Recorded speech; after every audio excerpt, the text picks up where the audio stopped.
Good afternoon, YouTube, and welcome to the Fantasy Forecast for your last day of the NBA regular season, Wednesday, April 13th, 2016.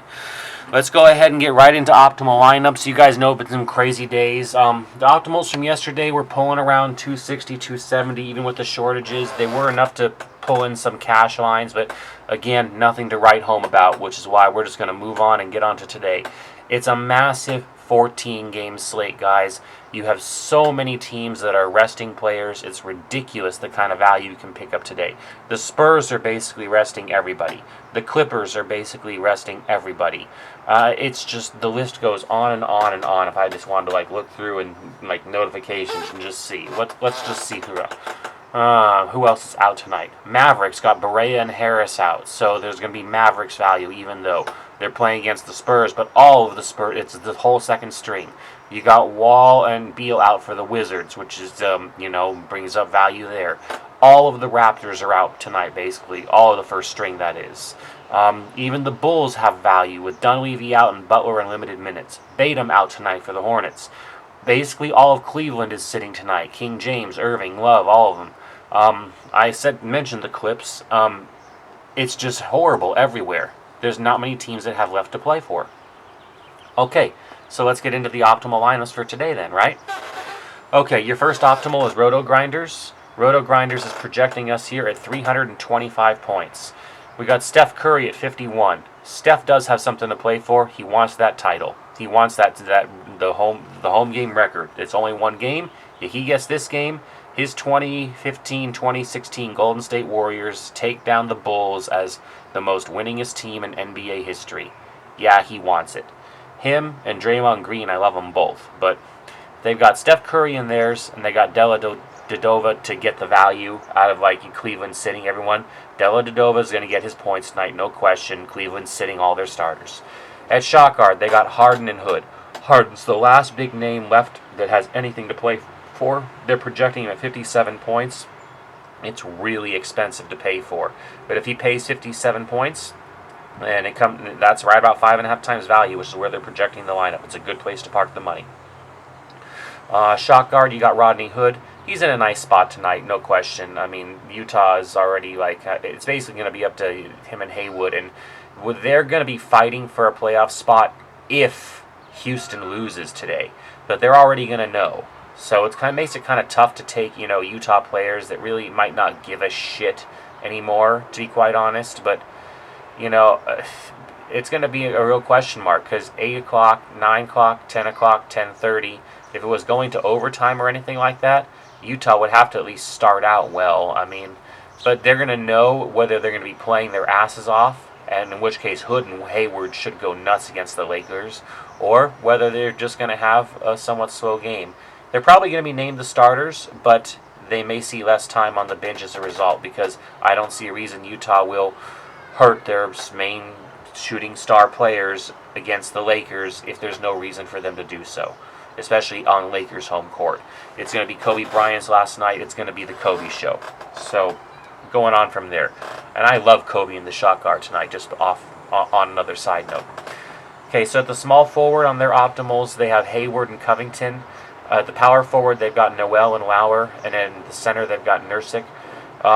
Basically, you can see everywhere they're trying to take advantage of players that are playing on teams that just have nothing left to play for. They're long out of the playoffs, but we know that they're getting the minutes, so we can see solid performance. Or they're taking players that are, second stringers that are coming into first string at this moment. That's all these lineups all look like to me. Projections for them all, as I was going through. Curry was at 51, Dellavedova, 24, Harden at 57, Rodney Hood at 30, Gordon Hayward 34, Covington 35, Noel at 37, Lauer at 25, Nurkic at 28. Their best value on the slate, Dellavedova, close to 7 times. Okay, moving on. Let's get to the next one.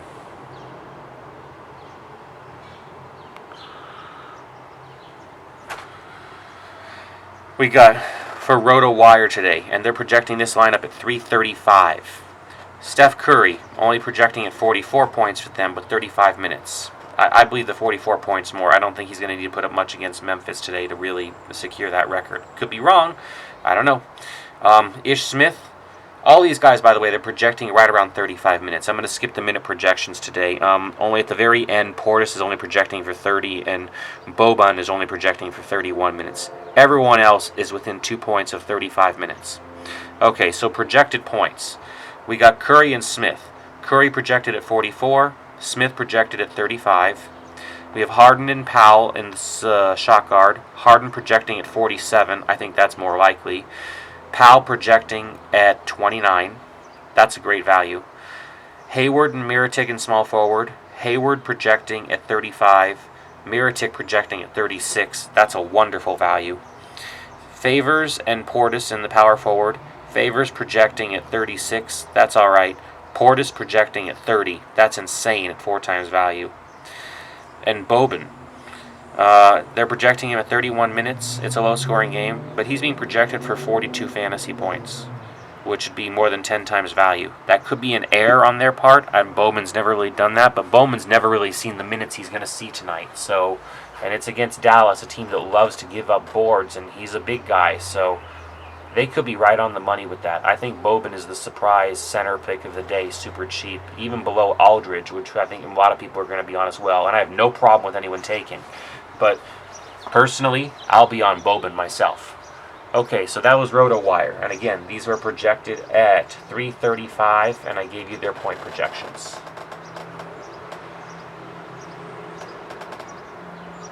This is the RotoQL app,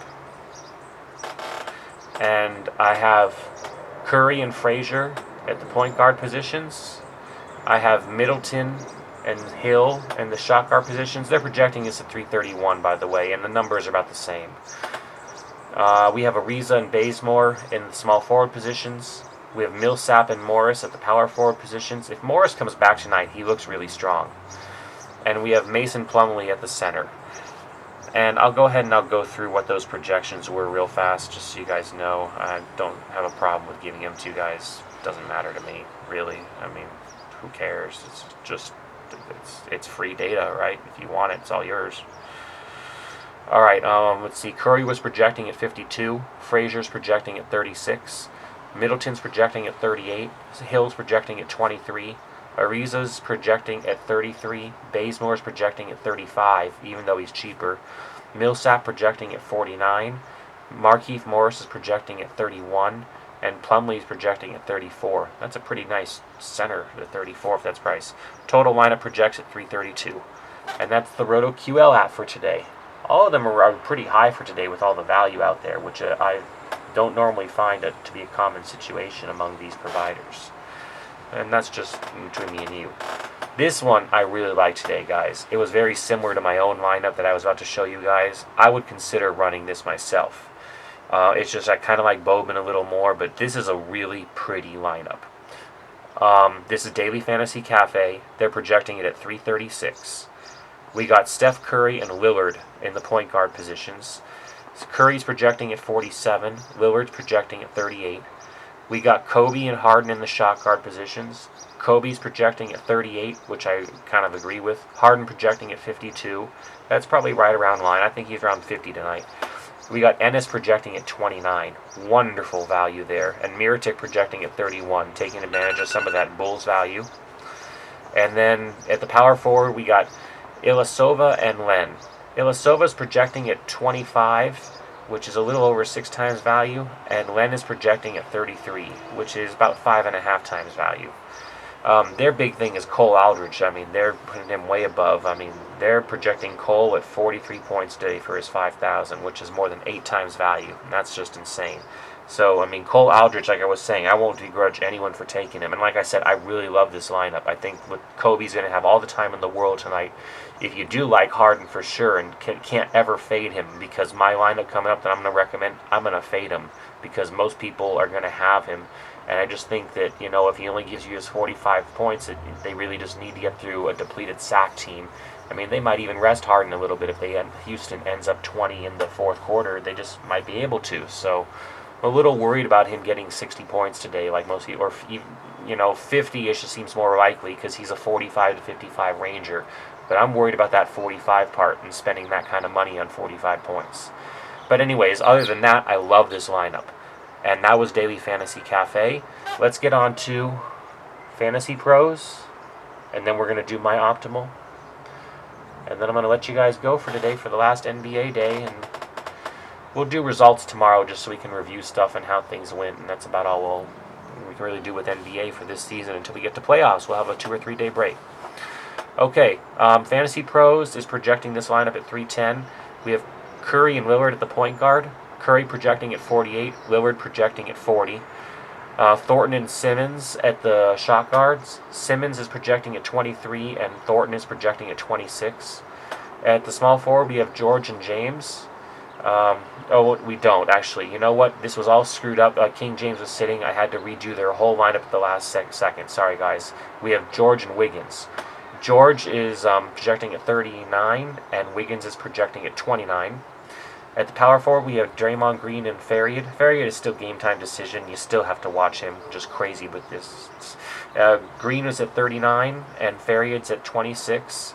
And they're projecting Cole Aldridge at 39 points tonight, which is almost 8 times value as well. God, you got to love Cole Aldridge because the way he performed against the Warriors, against Phoenix. I mean, if it's not him and it's not Boban, I don't know what you're doing, because really you should be saving money and getting that. These are numbers you get from studs at half the prices, guys. Your center should be where you're saving and getting your value everywhere else. Your whole issue is what value actually plays today, guys, right? This lineup, when it was reworked, came out to 308. I forgot to mention that. Okay, that's the last optimal lineup from the providers. This is my optimal lineup for today. And I'm going to go through it real fast because I don't have a lot of time before it's minimum day with my kids. I got to go pick them up and everything. So we're going to upload this and get on our way. You can see I have Curry and Lillard. Curry has something to play for, and I expect that he's going to give us our 50 points before they're done. I think Zebo with Memphis is going to give him a little bit of a game and a little bit of a run. They're going to want to not make it super easy for them to break the record. They're just going to make them play a little. So I think Curry and Green are great picks today. Because Klay Thompson, if he was just on lights on fire, that wouldn't matter, and it would make both these guys sit, so I don't want Klay. I'm thinking Klay has a little off night on the shooting. They get their hands up in his face a bit, and they're forced to rely on Curry and Green. So I've got Curry and Lillard in the point guard positions. Lillard's been showing us he's playing anyways right up to the end here, and Denver's a great position to, it's okay. I love playing against Denver because they're going to give up points. Kobe, it's his last game. It's the last time I'm going to roster him, and that's just a sentimental note, being from Los Angeles area myself, but I like the fantasy prospects as well. It's his last game. It's his game. He is going to be the ball handler, the controller. Everything is going to go through him. If he wants to shoot a 3, he'll shoot it. If he wants to assist it, anything he wants tonight, it's going to be his. Play with that, guys. Every other Laker, don't touch him with a 10-foot pole. Your other shot guard tonight is Thornton. He's going to get a lot of extra minutes tonight with Beal and Wall out. It'd be that, and the other choice up there would be Ramon Sessions, but Sessions has gone up a lot, and Thornton hasn't. Take the value savings that still exists with Thornton on the last day of regular season. It allows you to pay for Alphabet right here, which I'm even not so much in love with Alphabet as a spend up, but Alphabet does play right here at the end. He gets his minutes, so if he could surprise us and say for his last game he's going to give us 50, and I could be really happy, or 55. I'd love it. Miritic, you're taking advantage of Butler being limited, and they basically pulled everyone now, so it's, they know they're done, and Philly has been done for a while, so take Miritic and take the 6 times value all day long. Draymond Green, like I was saying, I think it's him and Curry tonight to push through the record, and for them to say that they're better than the Bulls of the 90s. Ilyasova will be the beneficiary of Aaron Gordon being out and everything else like he was before, and he's still too cheap. They didn't adjust his price fast enough. And I agree with the Boban news tonight against Dallas. I love Dallas giving up the boards. He's going to just collect all night long, and he's the only guy they've got now because they rested everyone. Pop decided to let everyone sit. So this is my optimal lineup. And guys, I would run this even more than 50-50. It's your last day today. Obviously, you would run most in 50-50, mostly cash. But play a buck or two in the GPPs. Why not? Have fun. There are a lot of value picks out there to decide. The real trick is just making sure that your star players will actually play. The lineups I've given you here, generally they will, and I've mentioned if there's a possibility that some of them won't, even in the other optimals. All right, guys, that's the it's the final fantasy forecast video for the regular NBA season. I hope you've all enjoyed it. I will do it next season, but I'll see you guys all again in a couple days for NBA when the playoffs start. And I'll be doing MLB videos as well. So I'll see you guys soon. I hope you guys all have a wonderful day. Enjoyed this last video for the regular NBA season for 2015-2016. And I ask you all to go out there and go please win some money today.